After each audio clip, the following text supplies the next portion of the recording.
O Em Revista está começando e a gente esclarecendo dúvidas sobre as várias teorias da conspiração que anda por aí, povoando a cabeça de todo mundo, mexendo com todo mundo, além também do excesso, às vezes, das notícias ruins que causam muito pânico. Vamos estar falando sobre isso aqui com dois mestres, né? Que é o irmão Rubens Sodré e o Silvio do Leilão. Eu falo assim porque, na verdade, eu falo que o Silvio Tim Maia, que eu acho que é melhor. Aliás, você podia ter que cantar hoje pra gente, hein? Pelo menos você trouxe alguma coisa instrumental? Meu pai, seria muito legal, mas você dá uma palhinha. Uma palhinha você dá, né? A gente vai saber um pouco mais sobre tudo isso, sobre as dúvidas que têm aparecido na internet e também com os depoimentos de religiosos, pastores, padres, pessoas ligadas também à área empresarial, como estão se virando. Tudo isso aqui junto com você no Em Revista.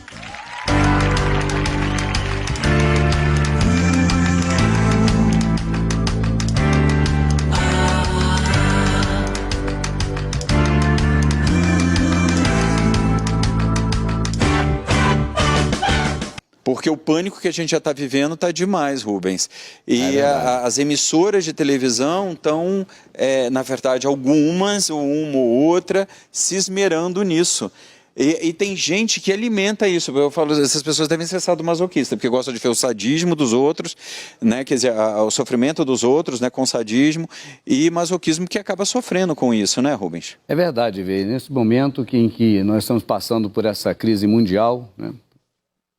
Causada por essa questão de saúde, o que nós temos é uma inversão no natural da história. Aqueles que são considerados teóricos da conspiração estão tranquilizando as pessoas, que é o caso nosso.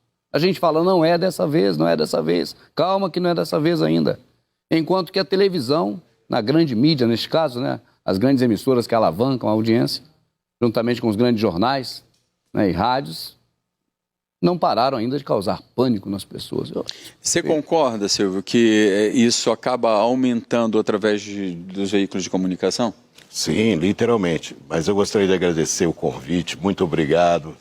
Somos fãs do seu programa e de você, claro. E eu, da recíproca verdadeira, com certeza. Aliás, terminando esse programa, vocês já podem ir para a live que a gente vai estar fazendo, né? Isso. Que é o acesso através de... Do Verdade Oculta. Verdade Oculta. Você entra no buscador do YouTube, coloca Verdade Oculta. Já vai aparecer a gente falando direto com vocês, né? Isso. Mas me diga, você acha que esse pânico aumenta através dos veículos de comunicação? Tudo, né? Como a gente sempre comenta, a violência aumenta por causa dos canais de comunicação. Quando você mostra veladamente o marido que atingiu a esposa, que violentou a esposa, ou a criança que sofreu um bullying, aquele que não pensava naquilo acaba fazendo, por conta da influência. E você assiste os jornais do final da noite, é violência o tempo todo. Não ia ser diferente no vírus, né? Então, mostram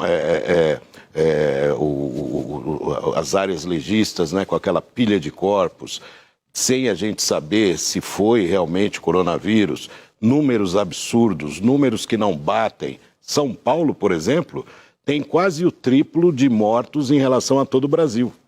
Agora, isso é por acaso? Ou é porque o governo de São Paulo tem interesse que o número aqui seja mais alto? Essa é a pergunta. Eu não tinha pensado também sobre isso, né? Na verdade, eles estão fazendo a pergunta aqui, o questionamento. E você, Rubens, pensa o que sobre isso? Existe um efeito chamado efeito manada, e a população no todo, a massa popular, ela é muito solícita a tomar logo local nesse bloco do cordão da bola preta, eu chamo, né? Então, por exemplo, na campanha eleitoral, na corrida presidencial, lança-se a pesquisa na televisão sobre um candidato, e vai havendo, no decorrer da corrida presidencial, renovações dessa informação e aquele candidato vai subindo nas pesquisas. E logo após vem o povo realmente na intenção de voto, né? Que não votaria talvez aquele candidato, passa a votar por conta da notícia da televisão. Não é só com a questão da corrida eleitoral para a presidência ou para outro cargo eletivo. Também no caso desse, de violência ou de epidemia, o efeito manada está presente. A televisão diz que são 4, o povo já está apavorado, achando que são 400. E quando chega a 400, para o povo já é como se fosse 40 mil. O povo pega muito gás. Uma coisa que eu estou achando assim, muito estranha, e não estou dizendo que seja mentira, gente, pelo amor de Deus, até porque todo mundo está repetindo as estatísticas que recebe, inclusive eu.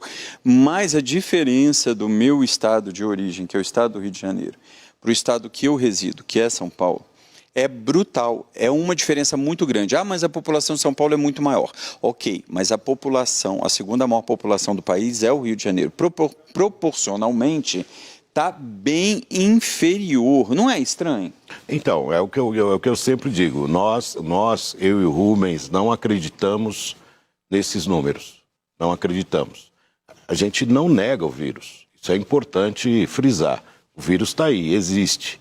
Tem até o dono dele aí, né? Nós mandamos alguns documentos, tem até dono o vírus. Então, não negamos o vírus, mas negamos a forma que está sendo feita, ou seja, pânico, né? Desespero, de repente os governos mandam fechar todas as estradas, aí como é que chega o alimento, como é que vai se manter a roda girando, os caminhoneiros estão nas estradas, mas não conseguem comer em nenhum lugar, tem gente entregando marmitex para ele. Ou seja, é o cúmulo do absurdo. Então, muito desorganizado. E digo mais, o mundo está de joelhos. O mundo está de joelhos para essa doença. Ninguém sabe nada. A Espanha, em tecnologia, que é a número 1, Estados Unidos, Nova York, e outros países, né, que batem no peito, nós somos os melhores na saúde, nós somos os melhores nisso, morrendo gente à torta e à direita com números muito acima da gente e está de joelho. Então isso mostra que a vida das pessoas é baseada em propaganda. O Rubens pode até falar melhor sobre isso, que é a especialidade dele, né, Rubens? Quando você fala em propaganda, logo a nossa mente associa a questão comercial. Mas, na verdade, tudo que se propaga pode-se dizer que é propaganda, né? E eu vejo que a grande mídia mundial, não só brasileira, e a gente fala das poderosas, elas trabalham basicamente em cima da propaganda, não só no intervalo comercial, mas em todos os momentos. É propaganda porque, na verdade, existem interesses por detrás de cada assunto que é, na verdade, tocado para que o povo venha absorver esses assuntos, né? Sempre beneficia alguém, né? Então, sempre tem alguém que está atrás de uma propaganda maciça, né? É isso que vocês querem dizer. Verdade. Gostaria até que você desse a sua opinião a respeito do assunto, porque você... Na live daqui a pouco... Sabe tudo. Na live daqui a pouco eu dou. Eu acho que tudo, nem tanto ao mar, nem tanto à terra, né? Eu acho que é a possibilidade de realmente isso ser uma verdade. Falando em verdade, eu tenho aqui quase que uma profecia sua, Rubens. Vamos ver então aqui o Rubens Sodré nesse vídeo que já tem algum tempo, né? Esse vídeo é de 2014. 2014, então vamos ver.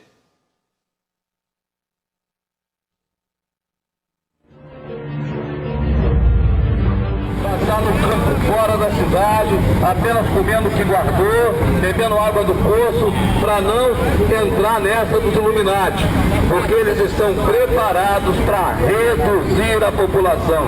O sistema Illuminati não quer muita gente aqui, porque eles acreditam que nós somos contra a natureza, eles nos chamam de gato, e vão reduzir a população. Vai ser assim. O que podemos fazer é não perecer junto com 90% da população. É armazenar comida e é procurar um lugar longe do centro. Qualquer centro vai ser ruim para se preservar. Quando começar a acontecer, a pessoa vai dizer, olha, aquele maluco da praça estava falando a verdade. O Zika vírus, produzido na década de 40.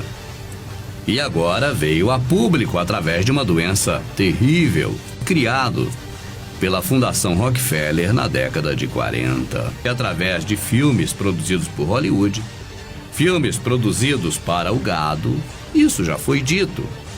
E de forma bem explícita. Fique bem atento a isto, agente Mulder. Uma arma silenciosa para uma guerra silenciosa. A liberação sistemática de um organismo indiscriminado para o qual os homens que o provocaram ainda não têm cura. Eles trabalham nisso há 50 anos.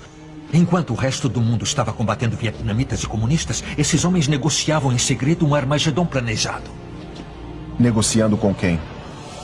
Acho que você sabe. Era um estádio de futebol e nele você via algumas macas, algumas camas, algumas beliches. Algo ou objetos que são, na verdade, estranhos a um estádio de futebol. E o DVD A Copa do Imundo.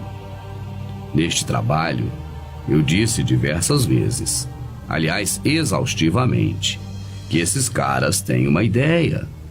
A ideia dos senhores do mundo é utilizar o estádio de futebol não exatamente para capitalismo, arrecadação, ópio, pão e circo, alienação. Este é apenas o efeito colateral. A razão dos estádios de futebol, na verdade, é prender o gado para o extermínio geral, para que as pessoas entrem e dali não saiam. E eu falei isso diversas vezes e venho falando. Dizer para você que também, muito em breve, na hora da redução populacional, as pessoas serão convidadas, de livre e espontânea vontade, a entrar nos estádios de futebol. Eu penso que no Brasil será por conta de uma epidemia e uma vacinação que será feita nos estádios de futebol. Eu penso, mas pode ser por outro meio. Então, barbas de molho, a intenção aqui neste vídeo é dizer para você que quando houver um convite que você julgue extremamente necessário entrar no estádio de futebol de livre e espontânea vontade, pense 2 vezes antes. Se preciso, pense 3 vezes, pense 4, pense 100, mas não entre no estádio de futebol. Porque na redução populacional não há melhor lugar para conter um número grande de pessoas, não há melhor local do que um estádio de futebol. Não há prisão melhor preparada do que o estádio de futebol.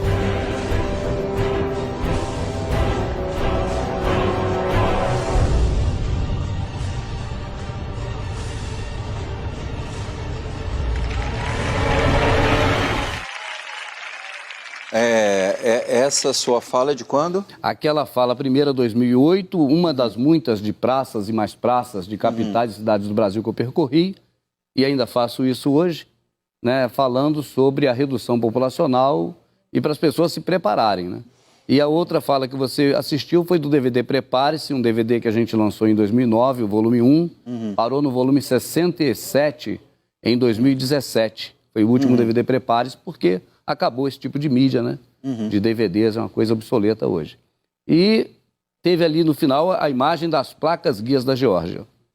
E o que seriam as placas guias da Geórgia? Em 20 de dezembro, bem próximo do dia da morte do John Lennon, por isso é que eu não esqueço a data, de 1980, foi erguido na Geórgia, Estados Unidos, um memorial.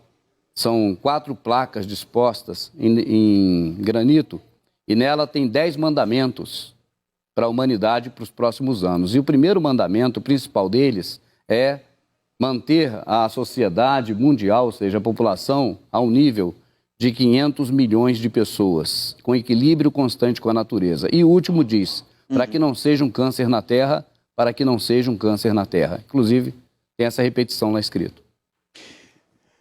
Bom, a gente tem uma curiosidade, fica com a cabeça meio cheia, né? Ouvindo isso, você já está falando sobre essas coisas já tem um tempo, né? E a gente vai falar mais aqui, né? Porque você já falava sobre a questão do estádio ser usado para as pessoas ficarem lá dentro, né? Mas a gente vai agora mostrar, antes da gente falar sobre isso, esse pastor que eu não posso mostrar e revelar quem é. Eu acho que não há necessidade dele entrar no telão, porque como ele está apenas na incógnita, né? Eu vou estar perguntando e ele vai estar respondendo, eu acho que através da silhueta, não é isso? Então, não há necessidade do telão, né? Pode ir direto. A primeira pergunta que eu faço ao senhor, pastor, em primeiro lugar, muito obrigado por ter aceitado fazer isso, né? Mas o senhor acha que Deus tem a ver com o cenário atual? Olha, Deus disse ao homem bem assim, olha, não toca no fio de alta tensão não, porque se você tocar você morre. O homem tem brincado de Deus o tempo inteiro. Ele não sabe as consequências que vêm ou virão. É o tempo todo tentando fazer novas vidas, novas formas, novas fontes, alterando geneticamente tudo quanto está por aí nesse mundão. Então é uma ciência que se multiplica cada dia e o homem, por sua curiosidade inerente, já busca novas coisas e novos espaços. Assim como os descobridores buscavam novas terras, o homem busca chegar ao universo. Chegando ao universo, ele não percebe que mexendo em algumas coisas ele termina atrapalhando o universo em geral. Então nós estamos vivendo hoje um período que nós estamos colhendo o fruto de uma coisa chamada globalização. Então na globalização a gente não pode culpar Deus por nós gostarmos da questão da globalização. Nós gostamos de tudo que vem dos outros países, por ser melhor, por ser mais barato, por ser isso, por ser aquilo. Nós gostamos do industrializado, nós gostamos da situação mais gostosa e esquecemos da saúde. Nós esquecemos que aquilo que vem de fora, bom, também pode trazer coisas ruins. Nós viajamos enclausurados dentro de um avião durante 12, 13, 14, 15, 16 horas, 20 horas, 30 horas em ambientes completamente fechados. Nós comemos de tudo e todas as espécies de animais, coisas que não deveríamos fazer, até porque a gente não sabe de onde esses animais estão vindo, qual tipo de bactéria que eles têm. Por exemplo, nós recebemos aqui no Brasil o cupim, os pombos, outros animais que não têm predadores aqui. E aí, como é que eu posso dizer, toda a culpa é de Deus? Não, a culpa é nossa. Nós é que fomos atrás, nós buscamos e trouxemos para cá. Muito obrigado. E a segunda pergunta que eu faço é: algumas igrejas evangélicas afirmam que a Igreja Católica seria a besta. O senhor acredita nisso? Não, eu fui catequizado praticamente ouvindo essas coisas. Mas hoje eu chego à conclusão de que a besta é alguém que vai perseguir os cristãos. O comportamento que a Igreja Católica tem tido nos últimos tempos e nos últimos anos, ele não persegue os cristãos, pelo contrário, dá até uma demonstração de que está atrás do Evangelho da forma mais pura e correta. Rotular a Igreja Católica, eu acho que ela hoje se torna uma das mais perseguidas do mundo, porque ela é perseguida por todas as religiões, até mesmo aquelas que surgiram da própria Igreja Católica, como é o protestantismo, né? Surgiu da Igreja Católica. E existem outras religiões. A besta diz que vai perseguir, de acordo com o Apocalipse, vai perseguir o povo cristão. Então nós temos outras religiões que não acreditam em Cristo como sendo o Salvador. E por esse motivo eu diria que a Igreja Católica, a soma dela, por exemplo, em relação a outras religiões do mundo, ela já se torna menor do que o muçulmano, do que o hinduísmo e outras religiões somadas aí que nós temos no nosso planeta. E a terceira pergunta é: o senhor acredita que agora já seria o fim dos tempos, o fim do mundo? Eu acredito, sim. Porque quando fala em apocalíptico, a gente fala de fim, né? Apocalipse é o fim dos tempos, do mundo, ou a renovação desse reinício, né? O recomeço. Então, nós ouvimos aqui as respostas do pastor, né? E que é muito diferente do que alguns estão, de repente, nesse momento, aproveitando e fazendo suas colocações mais drásticas. O que você acha desse tipo de situação? Ele, inclusive, não quis mostrar-se porque ele falou que ele seria colocado, talvez, até como um herege diante deles, né? Mas o que você acha dessas posições religiosas que a gente tem visto por aí numa contramão da história? Em relação ao final dos tempos, EV, o Rubens também pesquisa muito sobre isso, né? Chamada escatologia. Nós temos um conhecimento amplo dos livros da Bíblia que tratam desse assunto. Você tem profecias passadas, até de Zacarias, você tem o livro de Daniel, você tem os livros, as cartas a Tessalonicenses, tem o final do livro que o Silvio gosta muito, que é Mateus, que é o Evangelho, e o Apocalipse, né, que é o ápice dessas informações. Que, aliás, é o evangelho mais amado pelos grandes diretores de cinema, né, pelos grandes artistas, que é Mateus. Depois vamos dizer por quê. Pasolini, por exemplo, né, uma das grandes obras dele, icônicas, é o Evangelho segundo São Mateus. Mas diga, Rubens. Então, eu creio pelas minhas pesquisas, que não é hora do final ainda, do final dos tempos, do Armagedon, do julgamento de Deus, essas coisas, ou da vinda de Cristo. Agora, estamos muito próximos da redução populacional, mas também eu tenho certeza que não é agora por conta desta epidemia. Então, eu não vim aqui para tranquilizar as pessoas de uma forma mentirosa, eu vim para dizer a verdade do que eu penso, do que eu já pesquisei e pesquiso há muito tempo. Não é desta vez ainda, mas está próximo. Nós estivemos aqui, o Silvio e eu, no programa da Nani, nós dissemos para as pessoas tomarem muito cuidado por volta de 2023, por aí assim, 2024. As projeções dão essa data como a data do início da redução populacional com uma grande calamidade. Não é a calamidade pública instaurada ou instituída pelo Estado constituído. A grande calamidade seria o povo contra o povo. Mas para isso existe uma preparação de palco e nós temos umas ferramentas de entendimento, que eu mesmo crio, né? E essa é a questão do sapo cozido em água morna. Não sei se vocês já ouviram falar. O sapo é um animal adaptável, então você, para que ele não pule da panela, você coloca na água ambiente, temperatura ambiente, e vai graduando o fogo aos pouquinhos. Como ele vai se adaptando, ele não percebe, até a hora que ele já bateu as botas. Eu lancei um DVD chamado Transferência de Identidade, e eu simulei um sapinho de borracha, o pessoal até pensou que era um sapo de verdade, no final eu apareço lá dizendo, não, esse sapo Isso foi em 2011, né?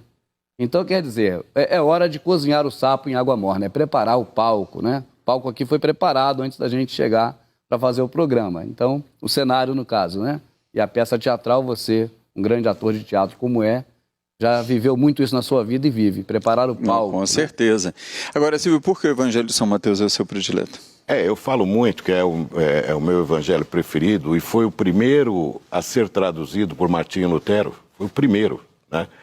E muita gente falava, não, mas Martinho Lutero, ele foi lá dentro da igreja falar, o Mateus, não, ele colou na porta da igreja, ele ia nas praças, ele copiava o Salvador, né? Então, tem muita gente que critica ele, mas nesse ponto eu achei ele fantástico, tentar imitar o Salvador, que é o que a gente tenta o tempo todo, não chega nem na sujeirinha do chinelo, né? Não consegue. Mas eu achei muito lindo e isso me pegou. E eu falo para as pessoas, querem entender a Escritura? Leia Mateus, já basta. Você não precisa nem subir nem descer. Mateus é o suficiente porque ele fala de tudo, é uma linguagem simples, né? Eu sou apaixonado por Mateus no sentido da Escritura, né? Uhum. Da forma como ele faz as suas colocações. E já falei com exegeta, estudiosos, que Mateus é escrito por Mateus do começo ao fim. Como você vai para Paulo, tem coisas que não foi Paulo que escreveu, né? O exegeta, que são especializados nisso para ver a definição da linguagem. Todos os livros têm gente estranha escrevendo. Mateus é completo, né? Eu nunca tinha ouvido isso, mas estou gostando muito de ouvir, acho interessante, né? A gente tem que assimilar. E eu digo sempre que, assim, na minha visão, a Bíblia, né, os evangelhos, infelizmente, também andam muito de acordo com a conveniência dos homens, né? Isso já era lá atrás assim, hoje em dia mais ainda, né? Tem na biografia de Lutero, que você citou tão bem, tem um trecho que quando chegam para ele dizem, mas estão destruindo as obras artísticas de grandes artistas nas igrejas. Estão destruindo porque são imagens. Ele falou, mas eu não disse nada disso. Eu não pedi que isso fosse feito dessa forma, que eram obras artísticas que foram destruídas na época, né, de nomes icônicos aí na nossa história, né? E ele falou, mas eu não falei nada disso, né? Então, é aquela coisa que vai tomando um volume, né? Então, hoje a gente vê isso através de um veículo de comunicação que coloca algo e ele já sabe que aquela semente plantada, ela vai gerar algo muito maior, um pânico muito maior, e as pessoas vão assumir posições muito maiores. Isso é um volume. Se era assim há 1000 anos atrás. Aliás, há mais até, mas como eu citei uma história, né, agora, imagina hoje, com a rapidez tecnológica, né? A gente está falando de fim dos tempos, e aí eu tenho aqui o Padre Cleudon, você conheceu também, né, Rubens? Então, o Padre Cleudon, ele vai responder para a gente agora. A pergunta que eu faço a ele é: Padre, nessa quaresma, o senhor acredita que estamos vivendo momentos apocalípticos? Não. Isso também aconteceu quando apareceu a AIDS, né? A Igreja Católica não acredita que seja o fim do mundo. Nós não estamos vivendo o apocalipse, tá certo? Isso não é um castigo de Deus.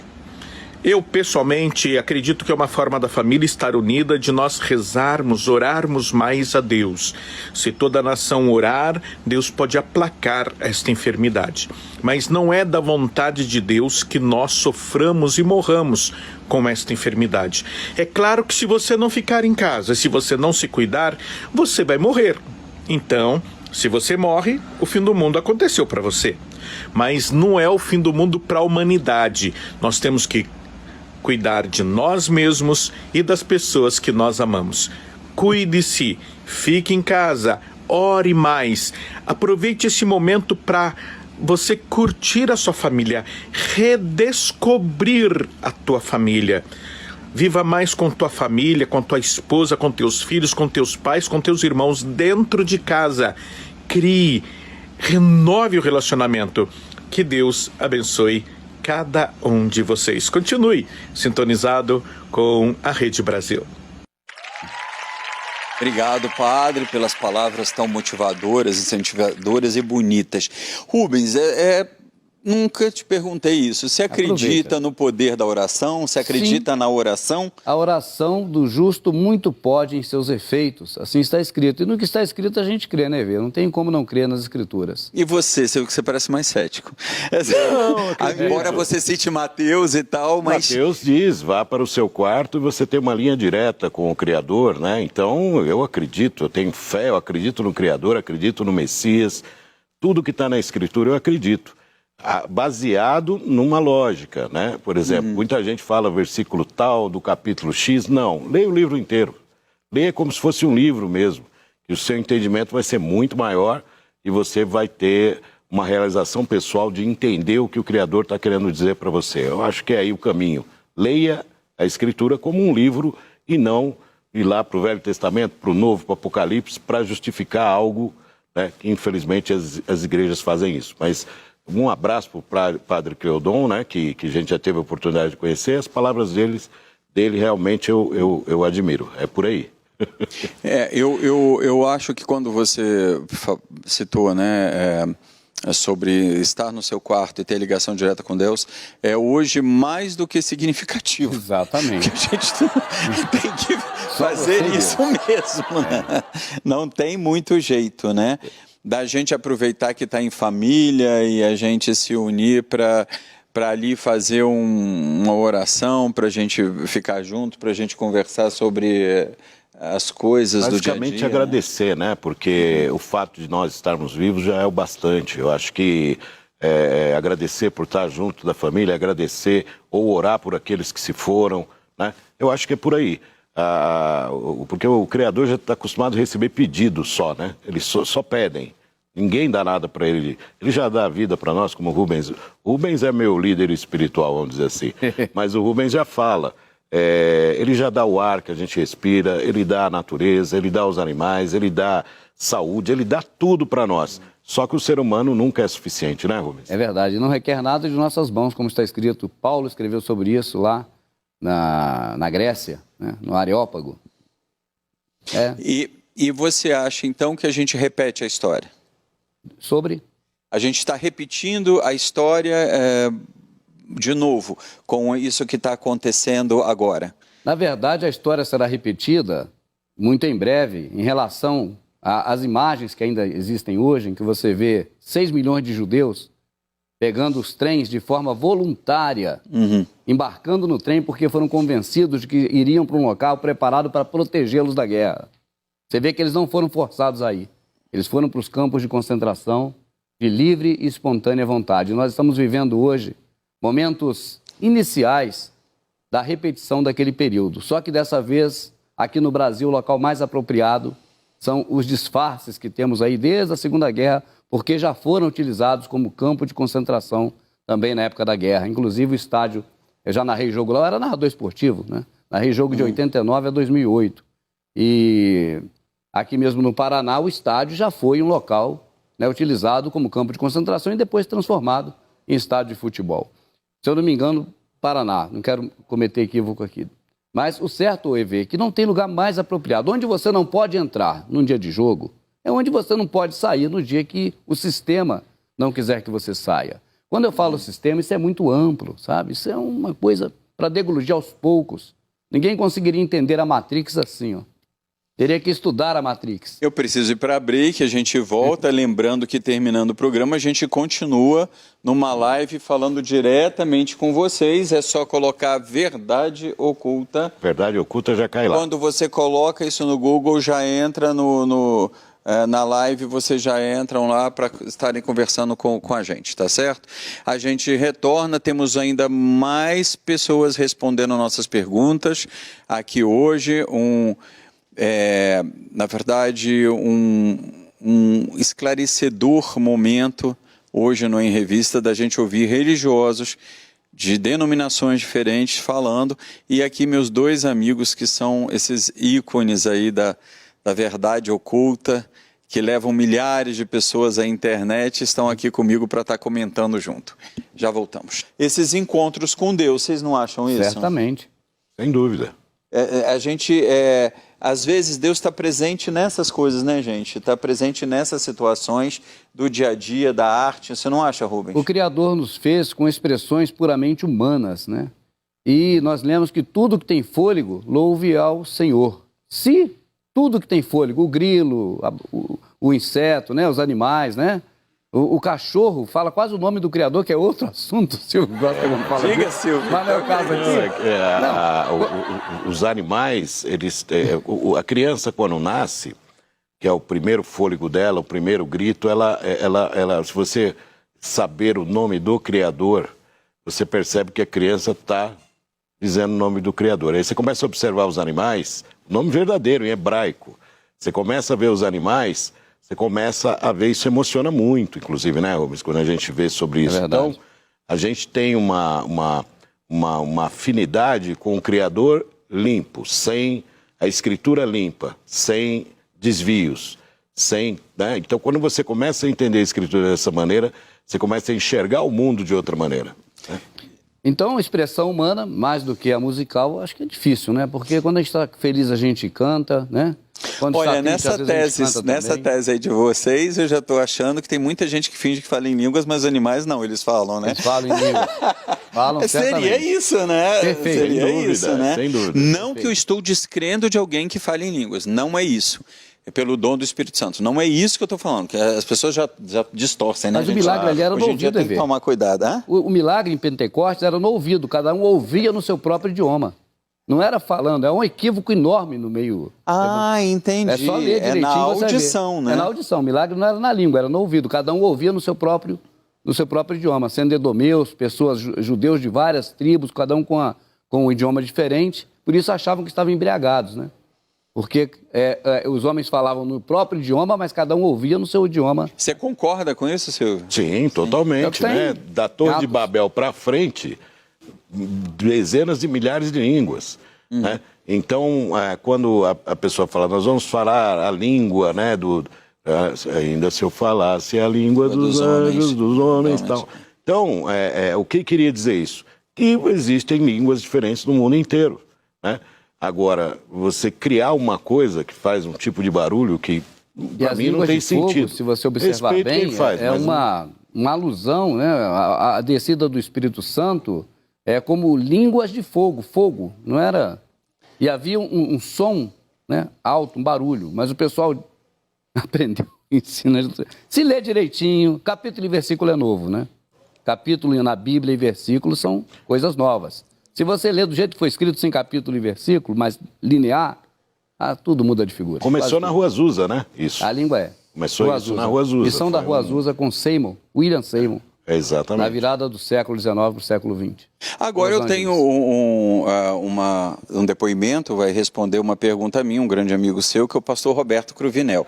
Que, aliás, eu já convidei e eu quero o Roberto aqui também junto com você novamente. Tem problema. Foi uma das grandes audiências da minha carreira, da minha vida, foi vocês dois aqui. Então, meu amigo... Pastor Roberto Cruvinel, eu faço uma pergunta para ti. O Deus do Antigo Testamento, tão propagado por muitos evangélicos em especial, ele mandava pragas para a humanidade. O senhor acredita que isso possa estar acontecendo novamente? Grande teólogo, professor, pastor Roberto Cruvinel. Primeiro, quero dizer que o Deus do Antigo Testamento não é diferente do Deus do Novo Testamento, em que pese as pragas, os flagelos que nós encontramos no Antigo Testamento, era um outro tempo, um outro povo, uma outra dispensação, porém é o mesmo Deus. Hoje Deus trata a dispensação da graça. Também que pese Deus ainda julgar o povo, veja no Novo Testamento Deus julgando Herodes. Herodes é morto, comido de bicho, Deus julgando Ananias e Safira. É importante entender que Gálatas 6:7 diz: não erreis, Deus não se deixa escarnecer, o que o homem semear certamente ceifará. Eu entendo que essa epidemia, como outras, como gripe espanhola, peste negra, esses flagelos, essas epidemias não são a mão de Deus. Deus permitiu, mas não são a mão de Deus. Quando o Senhor Jesus arrebatar a igreja, haverá o período da grande tribulação. Aí sim, Deus vai julgar a humanidade e será muito pior do que os terremotos, muito pior do que as pragas, muito pior do que as doenças, muito pior do que a fome, porque quando Deus julgar o povo, não haverá nenhuma dúvida, quando Deus julgar a humanidade, que é Deus mesmo. Por quê? Porque o homem está colhendo o que na verdade plantou. Essa epidemia nada mais é do que aquilo que o homem plantou, ele está colhendo. Deus abençoe, Evê Sobral. Obrigado, Deus abençoe a ti, a pastora Sueli, a toda a sua família. E querem comentar a respeito disso? Eu, de certa forma, eu discordo, porque a população, a massa populacional, ela simplesmente é jogada para lá e para cá, para lá e para cá. Esse vírus surgiu de algum lugar, né? É como o Rubens bem coloca, né? Se você tem um carro, alguém fabricou. Se você usa esse microfone, alguém fabricou. Se existe um vírus, surge do nada, colocam as culpas. Você pode observar que sempre colocam a culpa nas coisas do Criador. Esse vírus da AIDS veio do macaco. Esse pernilongo está nos matando com a dengue. O atual é do morcego. E agora é morcego e tatu também. Tatu também. Um nome de um bichinho. Então, você observa que a ciência, ela existe, ela é vital para muita coisa, mas ela existe para desacreditar o Criador do céu e da terra. Essa é a minha opinião. A questão do vírus, Evê, na verdade, o Criador criou tudo. Eu discordo do pastor que esteve aqui da outra vez. Para mim, o Criador criou tudo, e os vírus também, mas o homem modifica geneticamente. Então, eles modificam e, vamos dizer assim, em termos, patentiam, né, de uma forma genérica. Não existe uma patente para vírus tipo o INPI, Instituto Nacional de Propriedade Intelectual. Existe o CTAA, se eu não me engano, que é o órgão que congrega os vírus de quem é o dono do vírus. Por exemplo, o Zika vírus, dizem que é teoria da conspiração, mas está lá registrado, qualquer um pode entrar no site da CTAA, se eu não me engano, a sigla, e ver lá, é da Fundação Rockefeller, o direito de utilização desse vírus, porque eles modificaram geneticamente a fundação deles e utiliza. Fundação Rockefeller, o Evê Sobral, que patrocinou Mengele, Joseph Mengele, era patrocinado, bancado pela Fundação Rockefeller. A Fundação Rockefeller não tem bons precedentes, não tem bons antecedentes. Ela é maculada ao longo da história por coisas terríveis, terríveis, terríveis. E a JP Morgan não fica atrás, que são... JP Morgan é o dono do Banco Morgan, né? Famoso. Também, pela mesma forma, essas famílias que nós conhecemos como os Illuminati, né? Que são famílias de poder aquisitivo extremamente acentuado, que comandam, na minha visão, nas minhas pesquisas e na minha opinião. Hoje eu gosto de falar minha opinião porque... com esse negócio todo de fake news, né? você já se protege, é a minha opinião. Sim, sim. Essas famílias superpoderosas dominam 99% de todas as ações que ocorrem no mundo e certamente esta pandemia não é por conta de Deus, Deus está permitindo, concordo com o Cruvinel nisso, mas também não é obra do acaso, mas não é mesmo. Isso é preparação de palco, sabe? Isso é uma das etapas da regra de 3, da ação, reação, solução. Inúmeras leis repressivas vão ser agora colocadas aí e não vão sair mais, sabe? Leis totalmente contrárias aos nossos interesses, punitivas, leis restritivas, sabe? Leis que vão cada vez mais nos estreitar. Eles nos chamam de gado. E as leis são como currais ou cercas. Se o gado pastava ontem nesse setor e comia capim, passa-se uma cerca atrás dele, ele fica do lado de fora da cerca, ele já é infrator. Ele já não está dentro da lei, ele já não pode fazer mais aquilo. Por exemplo, eu podia comprar um antibiótico na farmácia. Motivos tem 1000, porque o palco foi preparado. A mente das pessoas só associa ao momento. Depois do palco preparado, todo mundo vai dizer, tem que ter pedágio, é obrigatório, tem que cobrar água, tem que proibir comprar antibiótico, porque palcos foram preparados para que a opinião pública agisse dessa forma.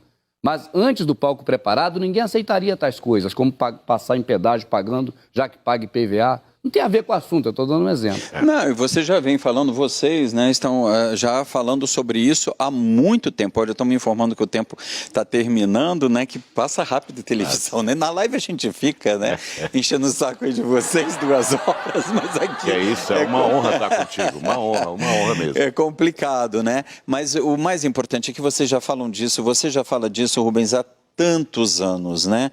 Há tantos anos. Olha, eu tenho aqui um rabino para também dar uma opinião, né? Falar com a gente, né? Um rabino. A gente vai agora ouvir o rabino Moré Ventura e a responder essa minha pergunta e ter a sua participação marcada aqui no Em Revista. Nosso atual momento tem a ver ou não com as escrituras do Apocalipse. Rabino. Obviamente estamos nos referindo a essa grande epidemia do corona. Então, o que eu tenho costumado a dizer para os nossos seguidores, para os nossos alunos, é que eu gosto de seguir o exemplo de Moisés. Muitas pessoas se perguntam a respeito dos planos de Deus. Eu costumo dizer o seguinte: as Escrituras Sagradas são a instrução para que nós sejamos bons homens e não para que a gente aprenda a ser Deus. Por isso, o que eu digo é que nós temos que nos focar nos bons exemplos dos homens. Então, vamos lá, eu vou trazer aqui agora uma citação bíblica, Números 16. Como é que Moisés, que é o maior ícone do judaísmo nas Escrituras, temos vários outros, Abraão, Davi, José, mas Moisés é o grande legislador. Como é que Moisés agiu quando o Todo-Poderoso, o Criador, enviou uma praga, uma epidemia contra o povo de Israel? Então a primeira reação de Moisés foi orar. Ele poderia ter, por exemplo, culpado o povo, ele poderia ter procurado justificar, vejam só que coisa, né? Justificar Deus, dizer Deus tem razão. Mas o que ele fez ao invés disso? Moisés orou para Deus, pedindo que Deus poupasse o povo, porque se haviam alguns indivíduos agindo de forma errada, é aqueles indivíduos que deveriam ser punidos, e não todo o povo. Ok? O que o Todo-Poderoso faz? Ele simplesmente ouve, ele escuta Moisés e Arão, e ele deixa de punir o povo. Porém, na sequência dos fatos, o que acontece? Vejam que coisa mais interessante. Na sequência dos fatos, o povo piora o seu comportamento. E aí o Todo-Poderoso já não informa mais nada para Moisés, e ele vai lá e ele coloca a epidemia sobre o povo de Israel. O que Moisés faz? Moisés não vai procurar nas Escrituras, modo de falar, é claro, porque não haviam as Escrituras ainda, mas ele não vai procurar nas Escrituras ou nas antigas profecias se era Deus que estava fazendo aquela epidemia. Peço ao Todo-Poderoso que proteja todos os nossos irmãos independente de crença, independente de descrença, e que a grande iluminação venha através do amor e da percepção a respeito de como nós somos, ao mesmo tempo pequenos, porém fortes quando nos unimos como filhos de Deus e irmãos em Deus.